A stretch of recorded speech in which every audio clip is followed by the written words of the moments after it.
इस वीडियो में हम लोग एसी को डीसी में बदलने वाली जो विधियां हैं उसमें रोटरी कन्वर्टर प्रोसेस का हम लोग वर्णन करेंगे। यह एक प्रकार की विशेष डीसी मशीन होती है जिसकी आर्मेचर शाफ्ट पर एक और दो स्लिप रिंग्स तथा दूसरी ओर कम्यूटेटर संयोजित होता है। मशीन को एसी से चलाकर डीसी अथवा डीसी से चलाकर एसी प्राप्त की जा सकती है। रोटरी कन्वर्टर की क्या क्या विशेषताएं होती हैं? तो नंबर 1, एकल मशीन होने के कारण इसका आकार छोटा होता है, फलतः इसकी स्थापना के लिए कम स्थान चाहिए। दूसरा है, इस मशीन में लॉसेस कम होती है, फलतः इसकी प्रतिशत दक्षता अधिक होती है। इस मशीन को अधिक अनुरक्षण की आवश्यकता नहीं होती।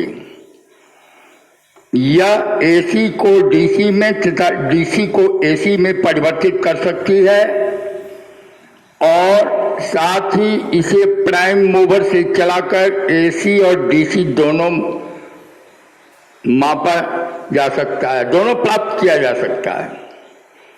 इसमें इनपुट तथा आउटपुट एक दूसरे से पूर्णतः आइसोलेटेड नहीं रह पाते। अब रोटरी कन्वर्टर कितने प्रकार के होते हैं? तो सिंगल फेज कन्वर्टर, इसकी संरचना डीसी शंट मशीन के समान होती है जिसकी शाफ्ट पर एक और कम्यूटेटर तथा दूसरी ओर स्लिप रिंग स्थापित होती है।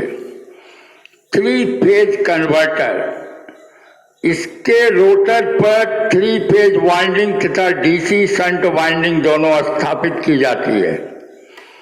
3 फेज वाइंडिंग का संयोजन 3 स्लिप रिंग से होता है और स्लिप रिंग्स ऑटो ट्रांसफार्मर प्रकार के स्टार्टर से कनेक्टेड होती है। शाफ्ट वाइंडिंग का कनेक्शन कम्यूटेटर से होता है। फिर दूसरी विधि एसी और डीसी के लिए है रेक्टिफायर। रेक्टिफायर एसी को डीसी में परिवर्तित करने वाला डिवाइस है। यह निम्नलिखित प्रकार का होता है: metal rectifier, electrolytic rectifier, valve rectifier and solid rectifier. अब हम लोग जानेंगे मेटल रेक्टिफायर कितनी तरह के होते हैं। तो copper sulphide rectifier, copper oxide rectifier और सेलेनियम रेक्टिफायर। मेटल रेक्टिफायर किस सिद्धांत पर काम करता है? तो मेटल रेक्टिफायर में वैद्युतिक दाब बराबर क्या होता है? विभव बटा क्षेत्रफल। इस सिद्धांत के अनुसार एक नुकीले चालक से बड़े क्षेत्रफल वाले चालक की ओर एक इंसुलेटर लेयर के पार भी विद्युत धारा प्रवाहित हो सकती है, जबकि विपरीत दिशा में बहुत कम विद्युत धारा प्रवाहित होती है। इस प्रकार यह डिवाइस एसी को डीसी में कन्वर्ट करती है। इलेक्ट्रोलाइटिक रेक्टिफायर में सोडियम कार्बोनेट को इलेक्ट्रोलाइट के रूप में तथा एल्युमिनियम और लेड प्लेट इलेक्ट्रोलाइट के रूप में प्रयोग की जाती है।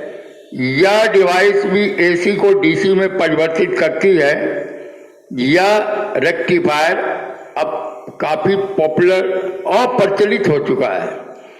यह रेक्टिफायर अब अप्रचलित हो चुका है।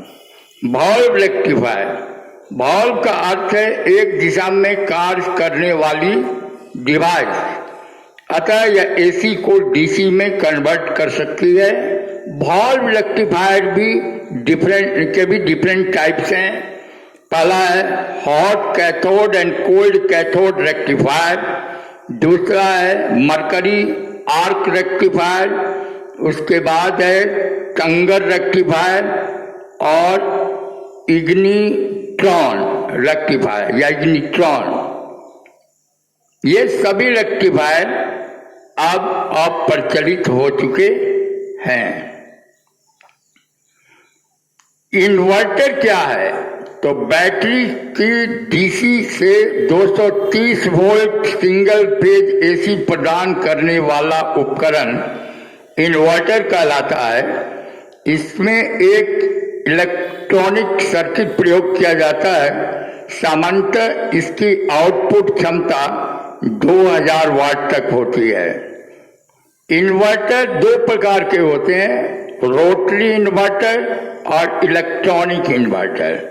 रोटरी इन्वर्टर में डीसी से प्रचालित रोटरी कन्वर्टर जो एसी पैदा करती है उसे रोटरी इन्वर्टर कहते हैं।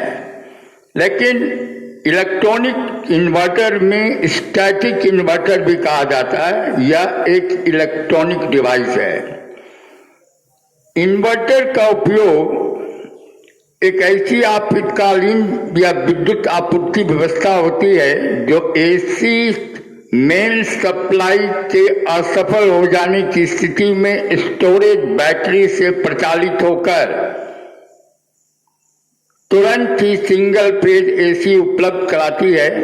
एसी सप्लाई के पुनः चालू हो जाने पर यह स्टोरेज बैटरी को आवेशित करने लगती है।